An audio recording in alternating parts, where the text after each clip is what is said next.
देपुर निकटरे गछ सह धक्का हेला बाइक दुई मृत जणे गुरुतर गत विलंबित राति रे कलमपुर जूनागढ़ मुख्य रास्तार देपुर निकटरे घटिछि एक मर्मन्तुद दुर्घटना। एथिरे दुई जण युवकंक शोचनीय मृत्यु घटिथिबा बेले जणे नाबालक को गुरुतर अवस्था भोर 5टा बेले जिला मुख्य चिकित्सालय को स्थानांतरित करा जायछि। सूचना अनुसार परुआगुड़ा ग्रामर रोहित पटेल नामक जनैक युवकंक सह जूनागढ़ थाना अधीनस्थ मुंडुरागुड़ा महुलपड़ार अजय माझी एवं लक्ष्मीकांत माझी उर्फ छोटू नामक 14 वर्षीय नाबालक ओडी 08 M6724 नंबर विशिष्ट बाइक जोगे विलंबित राति रे कलमपुर जूनागढ़ मुख्य रास्ता दे मुंडुरागुड़ा ग्राम को जाउथिबा बेले देपुर निकटरे बाइक चालक भारसाम्य हराई रास्ता कड़े थिबा एक गछ सह धक्का करथिले। फलरे घटनास्थल रे रोहित एवं अजयर मृत्यु घटिथिबा बेले गुरुतर लक्ष्मीकांत को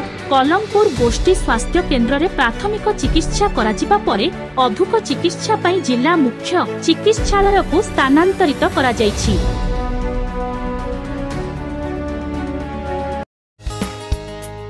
आमो चैनल को लाइक एवं शेयर करंतु। ग्रामीण एक्सप्रेस लाइव गाँव रे हेउ बा सहर रे सर्वदा आपणक साथी रे